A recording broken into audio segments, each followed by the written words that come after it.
அனைவருக்கும் வணக்கம். கடகராசினியர்களுக்கு நிகழ இருக்கும் புரட்டாசி மாதம் நீங்கள் புது புது யுக்திகளை கையாண்டு உறவினர்கள் முன் கெத்து காட்டக்கூடிய ஒரு தருணமாதான் இந்த புரட்டாசி மாதம் அமையிருக்குது. அந்த வகையில் ஒரு 3 நிமிடம் ஒதுக்கி இந்த பதிவை பாருங்கள். நிச்சயம் உங்களுடைய வாழ்வில் பல முன்னேற்றங்கள் நிகழும் என்ற வகையில் கடகராசினியர்களுக்கு இந்த புரட்டாசி மாதம் முழுவதுமே என்ன மாதிரியான நன்மைகள் எல்லாம் ஏற்பட இருக்கு, கிரக நிலைகளின் ரீதியாக அமையிருக்கு, சாதகங்கள் என்ன, பாதகங்கள் என்ன, மேலும் என்ன மாதிரியான நன்மைகள் எல்லாம் உங்களுடைய வாழ்வில் ஏற்பட இருக்கு, குறிப்பா இத்தருணங்கள் கிரகங்களுடைய சஞ்சார நிலைகள் என்ன என்று பார்க்கும்போது மிதுனத்தில் குரு பகவானும், கடகத்தில் சந்திரனும், சிம்மத்தில் சுக்கிரனும் கேதுவும், அதேபோல் கன்னி ராசியில் சூரியனும் புதனும், துலாம் ராசியில் செவ்வாயும், கும்பத்தில் சனி வக்ரகதியிலும் ராகு இணைந்து சஞ்சரிக்கிறாங்க. இந்த கிரகங்களுடைய சஞ்சார நிலைகளின் காரணமாக கடகராசினியர்களுடைய வாழ்வில் குடும்ப சூழ்நிலை ரீதியாக உத்தியோகம், தொழில், வியாபாரம், கலைத்துறை, அரசியல் துறை, மாணவ மாணவிகள், விவசாய துறையினர், பெண்மணிகள் என அனைவருக்குமே என்ன மாதிரியான நன்மைகள் எல்லாம் உங்களுடைய வாழ்வில் ஏற்பட இருக்கு என்பது குறித்தான முழுமையான பதிவு தான் இந்த வீடியோல நம்ம விரிவா பார்க்க போகிறோம். அந்த வகையில இந்த புரட்டாசி மாதத்தை பொறுத்த வரைக்கும் புரட்டாசி மாதம் பிறந்து விட்டாலே நம் மனம் திருவேங்கடத்து இன்னமுதனின் திவ்ய திருத்தலமான திருமலை திருப்பதியை தான் நினைக்கிறது.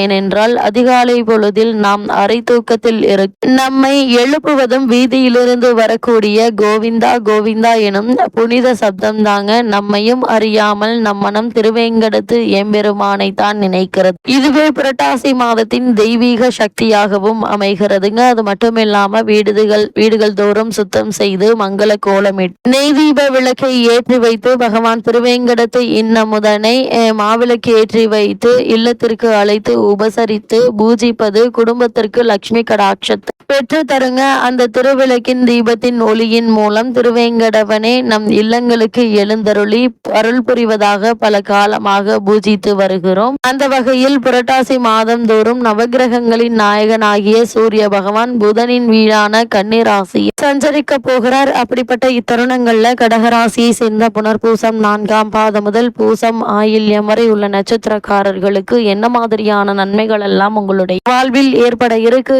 என்று பார்க்கும்போது இக்காலகட்டத்தை பொறுத்த வரைக்கும் இத்தருணங்கள்ல இந்த மாதத்தினுடைய ஆரம்பத்திலே சுக்கிரன் ராசியில் இருக்கிறார். அதற்கு பிறகு ராசிக்கு 2 நுழைகிறார். 2ம் நன்மை தரக்கூடிய இடங்கள் என்று தாங்க சொல்ல வேண்டும். 3ஆம் இடத்தில் செவ்வாய் இருப்பதால் எடுத்த காரியங்கள்ல வெற்றி கிடைக்கும். இவ்வளவு நாட்களாக தடைபட்டு வந்த காரியங்கள் கூட துரிதமாக நடைபெற்று உங்களுக்கு முன்னேற்றத்தை பெற்று தரக்கூடிய ஒரு தருணமாக தான் இக்காலகட்டம் அமைஞ்சிருக்குதுங்க. போட்டித் தேர்வுகள் நிச்சயம் வெற்றி கிடைக்குங்க. நாளில் செவ்வாய் நுழையும் போது ரியல் எஸ்டேட் போன்ற தொழில்கள் நன்றாக நடைபெறும்.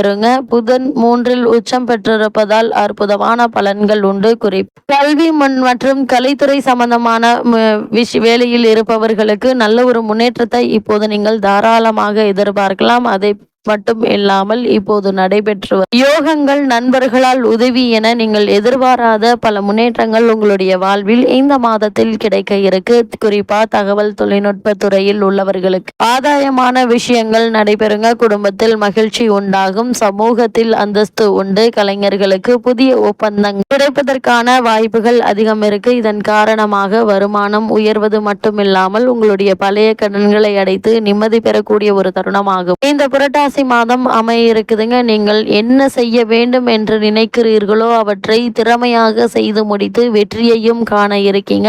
அதற்கான முயற்சிகளை இப்போது நீங்கள் தாராளமாக முயற்சிக்கலாங்க. குறிப்பா கடகராசினியர்களை பொறுத்த வரைக்கும் இக்காலகட்டம் முழுவதுமே வருமானம் என்பது போதுமான அளவிற்கு இருப்பதால் பற்றாக்குறை ஏற்படுவதற்கு வாய்ப்புகள் இல்லைங்க. உங்களுடைய ராசிக்கு அஷ்டம ராசியில் வக்ரகதியில் சனி பகவானும் அவருடன் கூட ராகுவும் இணைந்திருப்பதால் உடல் ஆரோக்கியத்தில் கவனமாக இருப்பது அவசியங்க. சிறு உடல் உபாதை என்றாலும் கூட உடனே மருத்துவரிடம் அணுகி அதற்கான சிகிச்சை பெறுவது நல்லது. குறிப்பா இரவு நேரங்களில் பிரயாணம் செய்வது, வாகனம் ஓட்டுவது, தனியே செல்வது ஆகியவற்றை தவிர்ப்பது நல்லதுங்க. கைப்பணத்தை எண்ணி செலவழிப்பது முக்கியங்க. சிறு உடல் உபாதையானாலும் மருத்துவரிடம் காட்டி சிகிச்சை பெறுவது அவசியம். அதே போல பிறருடன் வாக்குவாதம் செய்வதையும் தவிர்க்க வேண்டுங்க. திருமண சம்பந்தமான முயற்சிகளை மேற்கொண்டு வரும் கடகராசினியர்களுக்கு சிறு முயற்சியிலேயே நல்ல ஒரு வரன் அமையிருக்கு. இருந்தாலும் கூட வரனை பற்றி தீர விசாரித்து ஆராய்ந்து அதற்கு பிறகு வரன் நிச்சயிப்பது மிக மிக நல்லதுங்க. அதே போல இந்த தருணங்கள்ல தீர விசாரித்து முடிவெடுப்பது மிகவும் அவசியம் என்பதையும் கிரக நிலைகள் தெல்ல தெளிவாகவும்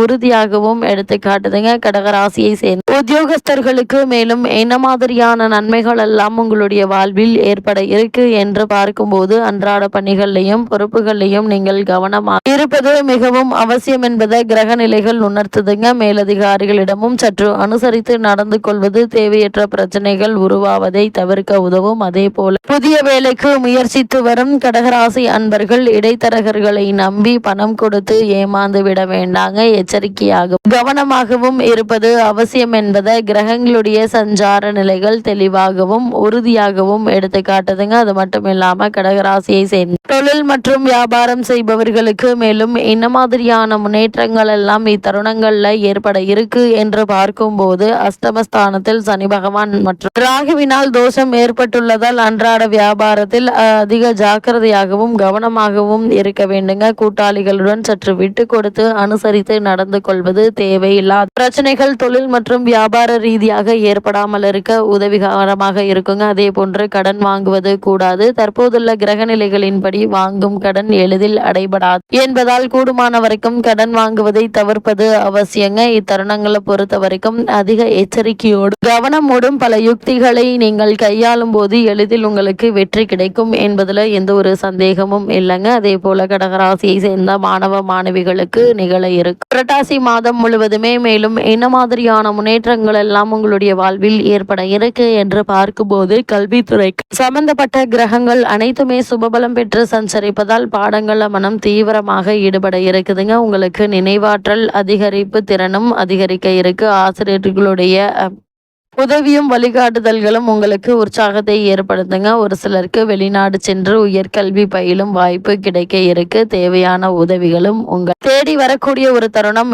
தேவையான உதவிகளும் உங்களுக்கு தேடி வரும் என்று தாங்க சொல்ல வேண்டும். அதே போல் விவசாயத்துறையினரை பொறுத்த வரைக்கும் செவ்வாய் மற்றும் விவசாயத்துறையினர் தொடர்புள்ள இதர கிரகங்கள் அனுகூலமாக சஞ்சரிப்பதால் நல்ல விளைச்சல் கிடைக்க இருக்கு. தண்ணீர் பற்றாக்குறை எந்த ஒரு அவசியமும் இல்லைங்க. பழைய கடன்களை அடைத்து நிம்மதி ஏற்ற ஒரு காலகட்டமாகவும் இத்தருணம் அமைய இருக்குதுங்க. அதே போல கடகராசியை சேர்ந்த பெண்மணிகளை பொறுத்த வரைக்கும் பெரும்பான்மையான கிரகங்கள் உங்களுக்கு ஆதரவாக வலம் வருவதால் லாபகரமான ஒரு காலகட்டம் என்றுதான் சொல்ல வேண்டும். குடும்ப பொறுப்பை ஏற்றுள்ள பெண்மணிகளுக்கு பண வசதியும் நிம்மதியான சூழ்நிலையும் மகிழ்ச்சியை அளிக்குங்க. அஷ்டம ராசியில் சனி ராகு கூட்டு சேர்க்கையும் விரயஸ்தானத்தில் குருவும் அமர்ந்திருப்பதால் உடல் ஆரோக்கியத்தில் கவனம் வேண்டும். கூடுமான வரையில் உடல் உழைப்பை குறைத்து கொள்ளுங்க. கணவருடன் கருத்து வேற்றுமை ஏற்படும் போது வாக்குவாதம் செய்வதை தவிர்ப்பது அவசியம். நீங்கள் உங்களுடைய பணி உண்டு என்றிருப்பது நல்லது. அதே போல் கடகராசினியர்களை பொறுத்த வரைக்கும் இத்தருணங்கள்ல கிரகநிலைகளின் ரீதியாக என்ன மாதிரியான விஷயங்கள்ல நீங்கள் சற்று கவனமாக இருக்க வேண்டும் என்று பார்க்கும்போது சிக்கனமாக செலவு செய்யுங்க. குடும்ப நலன் பற்றிய முக்கிய முடிவுகள்ல அவசரம் வேண்டாம். அவசியமானாலே ஒழிய வெளியூர் பயணங்களையும் இரவு நேர வாகனம் ஓட்டுவதையும் தவிர்ப்பது நல்லது. இத்தருணங்கள்ல கடகராசினியர்களான உங்களுக்கு கிரகநிலைகளின் ரீதியாக கூறப்படும் பரிகாரம் என்ன என்று பார்க்கும்போது வியாழக்கிழமை தோறும் அருகிலுள்ள திருக்கோவிலுக்கு சென்று அங்குள்ள தீபத்தில் சிறிதளவு பசு நெய் சேர்த்து வாங்க. ஒவ்வொரு துளி நெய்க்கும் அளவற்ற பரிகார பலன்கள் உண்டு. இவற்றை செய்வதன் மூலமாக உங்களுடைய வாழ்வில் ஏற்பட்டு கொண்டிருக்கும் தடங்கள் தாமதங்கள் பண விரயங்கள் அலைச்சல்கள் அனைத்துமே நீங்கி நல்ல ஒரு முன்னேற்றம் ஏற்படும் என்பதை கிரகநிலைகள் உங்களுக்கு உறுதியளிக்குது.